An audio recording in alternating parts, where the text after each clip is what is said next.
Bonjour, bonjour et bon après-midi. Vous ne pouvez imaginer l'immense joie qui me transperce lorsque je vous sais nombreux devant vos petits écrans pour cette émission Télégie.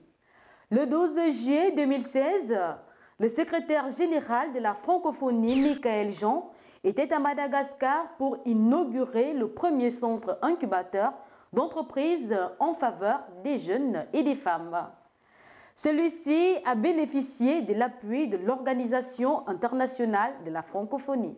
Le cofondateur des Incubons, en la personne de Thierry Incubon, va offrir dans le cadre de son programme Génération Entrepreneur un accompagnement personnalisé à plusieurs jeunes porteurs de projets d'entreprises malgaches afin que ceux-ci soient à la tête d'entreprises sociales viables et pérennes.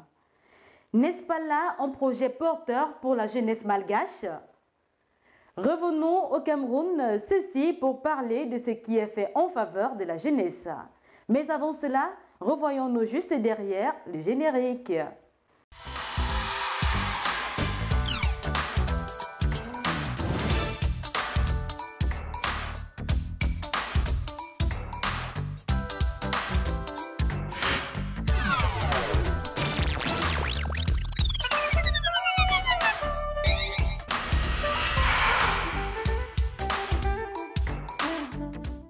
Une fois de plus, mesdames et messieurs, bon après-midi. Au menu de ce 74e numéro Télégie, nous reviendrons sur la 3e édition du Forum international Jeunesse et Emploi Vert qui s'est tenu du 20 au 24 juin 2016 à Moncton, au Canada.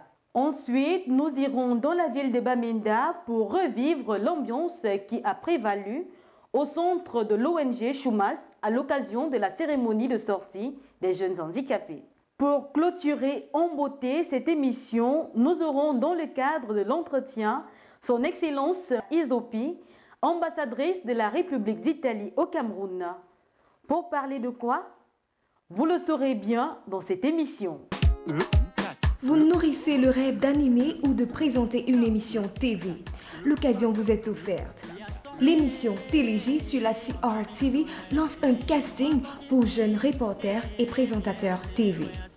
Vous êtes éloquent, vaillant, télégénique, vous avez une belle silhouette, saisissez votre chance et faites éclore votre talent.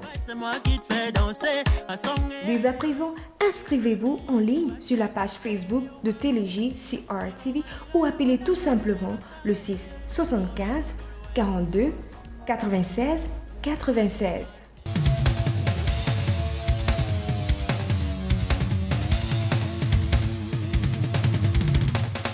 N'attendez plus. Depuis quelques années, l'ONG Choumas entendait Strategy Humanitarian Services, basée à Bamenda, à travers son centre de réhabilitation pour personnes souffrant d'un handicap, offre à ceux-ci une formation pour permettre leur insertion socio-professionnelle. L'équipe de Télégie, avec pour chef Gaël Ngono, a décidé de couvrir la cérémonie de fin de formation de 5 apprenantes de ce centre. C'était une cérémonie riche en émotions. Sans plus attendre, retrouvons Gaël Ngono et son équipe.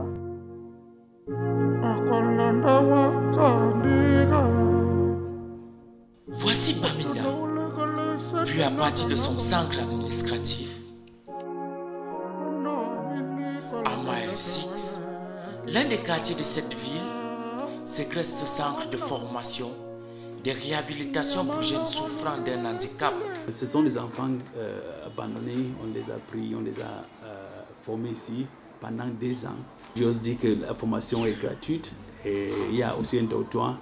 Le dortoir est gratuit, tout est gratuit et à la sortie, on les aide avec un assistant allant de 500 000 à 1 million pour qu'ils puissent s'insérer dans la société sans problème.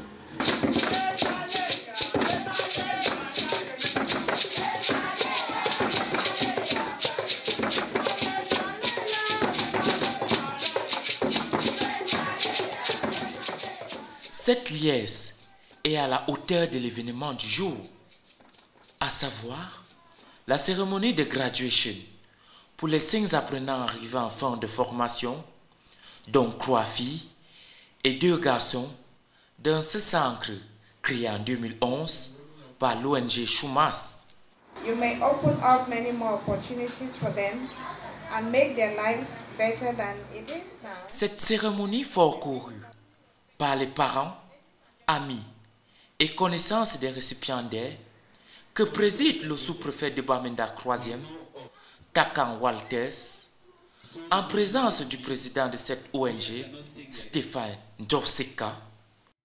The center had and still has as main objective to empower persons with disability socio-economically. C'est la coordinatrice des programmes, Biliane Nyakigan, qui ouvre le bal de discours. Vont se succéder au micro le président de l'ONG Chumas, la représentante des services sociaux, sans oublier la porte-parole des apprenantes. Ce bal de discours est clôturé par l'allocution du sous-préfet qui, prenant la parole, a loué le travail Kaba, l'ONG Chumas, dans la formation des handicapés et a exhorté les 5 récipiendaires d'exercer leur métier avec fierté, sans complexe, et les a invités à faire preuve de bon travail et rien que du bon travail. Le moment fort et émouvant de cette phase de discours est la prise de parole de la représentante des récipiendaires. People with disability in Cameroon and elsewhere in the world are the most vulnerable and are often victims of discrimination and marginalization. We are not often given the chance to pursue education adequately as to enable us enter the job market. C'est avec pénibilité dans les mouvements qu'accompagne une mine joyeuse que les récipiendaires reçoivent leur parchemin des mains des autorités.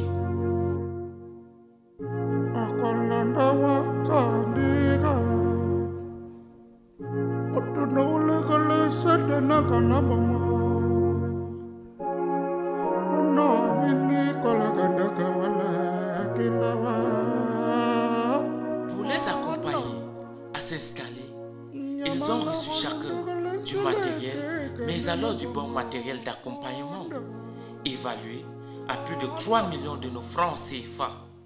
Les handicapés ont reçu des matériels qui vont leur permettre à commencer leur travail. Ils ont appris un métier ici dans ce centre, ce métier qui va leur permettre de aussi produire des choses que les gens vont acheter, qui vont leur permettre de vivre et non pas faire la mendicité. We have learned a lot here, so I'm very happy. And Chumas is the mother of all children. They changed my life. Very happy, very happy. Thank God to Chumas. Un très grand coup de chapeau au directeur de Chumas.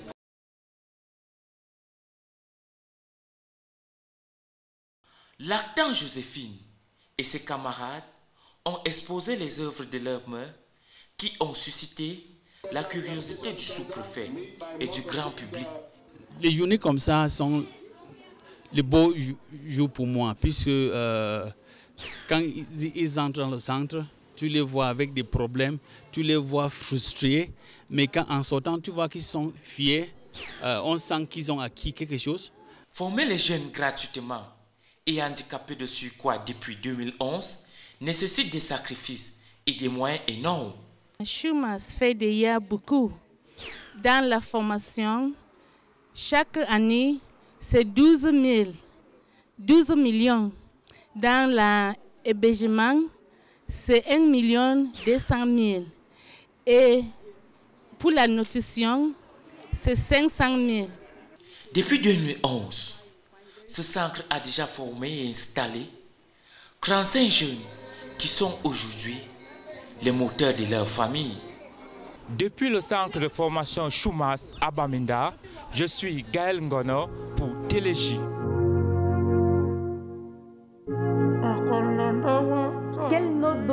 à l'ONG Choumas, si ce n'est 20 sur 20. 20 sur 20 parce que nous vivons dans une société où les hommes sont de plus en plus durs de cœur. La ville de Bamenda n'est pas la porte d'à côté, mais nous nous sommes dit pour soutenir cette initiative louable, nous irons couvrir la cérémonie de sortie de ces jeunes qui n'ont pas choisi d'être handicapés, encore moins leurs parents n'ont pas choisi d'avoir des enfants souffrant d'un handicap. Nous l'avons bel et bien fait.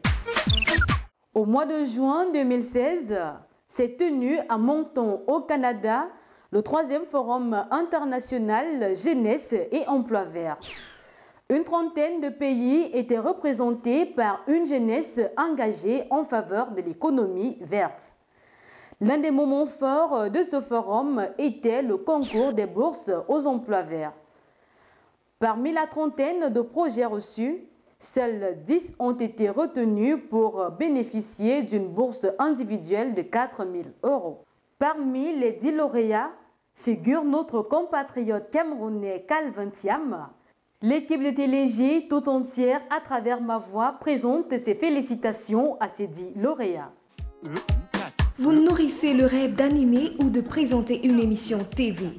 L'occasion vous est offerte. L'émission TLJ sur la CRTV lance un casting pour jeunes reporters et présentateurs TV. Vous êtes éloquent, vaillant, télégénique, vous avez une belle silhouette. Saisissez votre chance et faites éclore votre talent. Dès à présent, inscrivez-vous en ligne sur la page Facebook de TLJ CRTV ou appelez tout simplement le 6 75 42 96 96.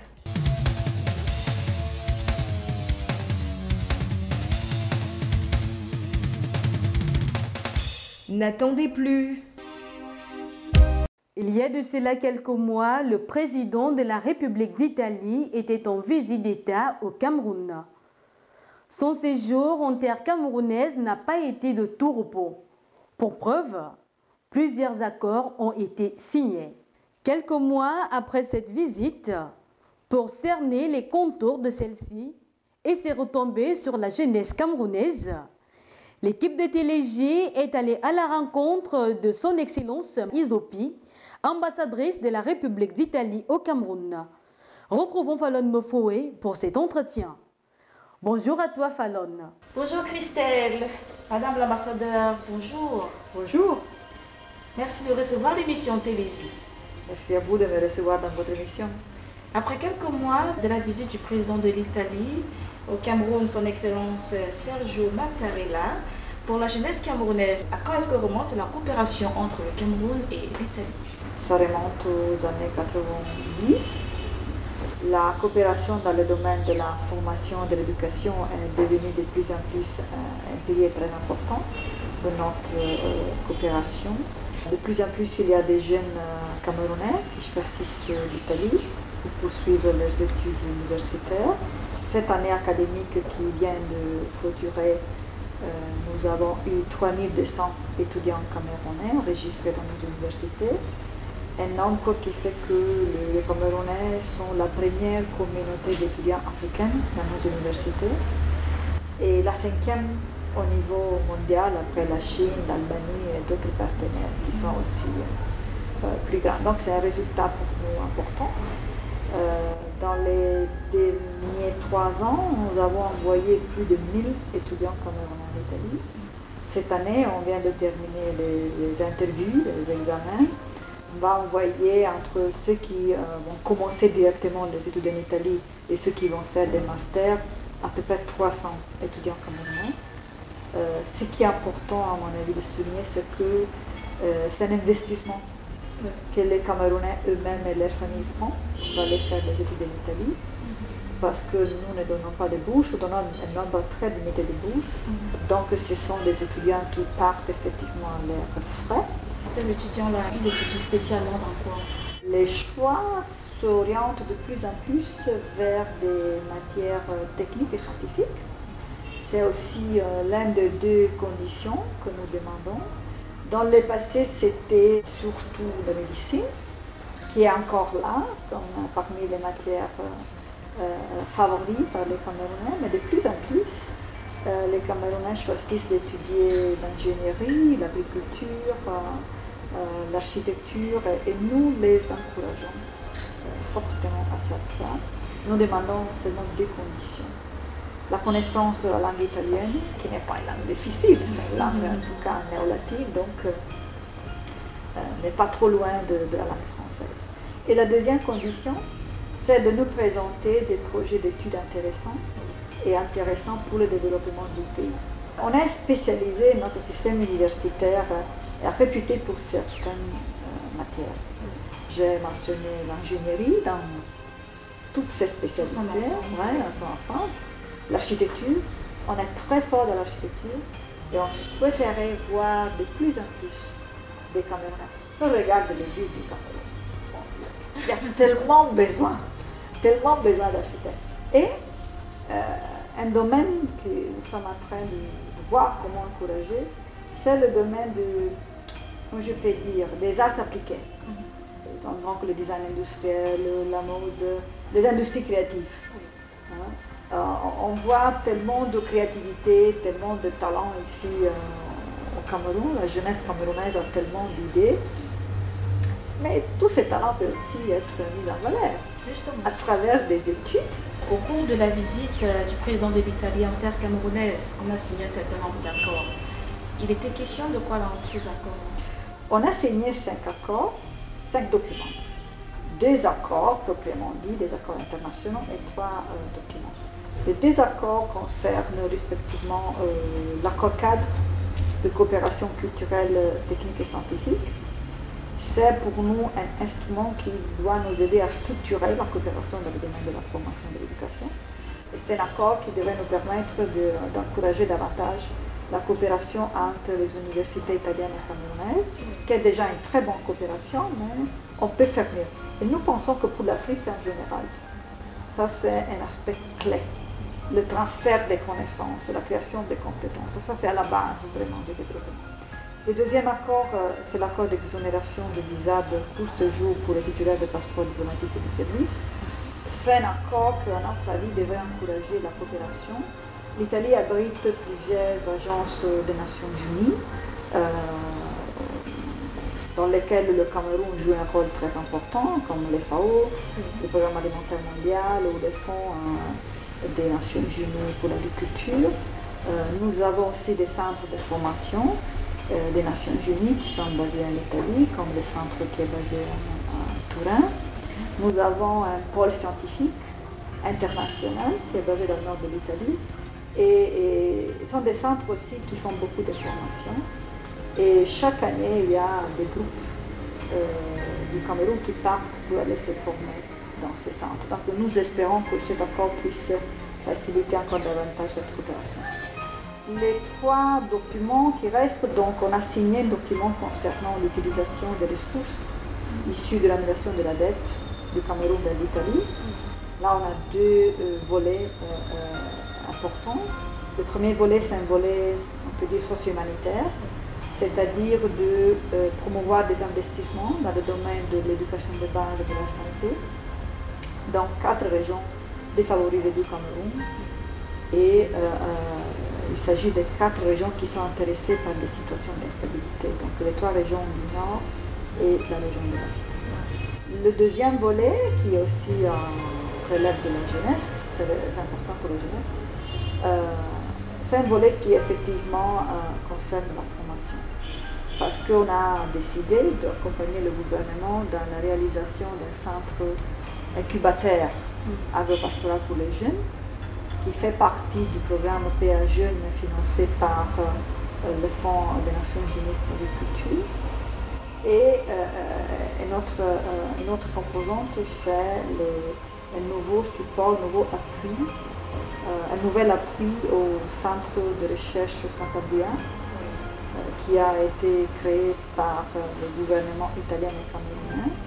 Et on a demandé surtout au gouvernement du Cameroun d'utiliser nos ressources pour continuer à accompagner la formation des jeunes chercheurs camerounais. Il y a encore 2 accords, ce sont des accords universitaires, donc qui ont été signés par du côté italien par une université, qui est l'université de Padoue, qui est parmi les universités les plus anciennes en Europe. C'est l'université dans laquelle la première femme a eu un diplôme universitaire en 1678. Elena Cornaro, donc c'est une université historique aussi pour les femmes en général. Et cette université a lancé depuis 2009 une coopération très importante et surtout très fructueuse avec l'École nationale supérieure de la République de Yaoundé.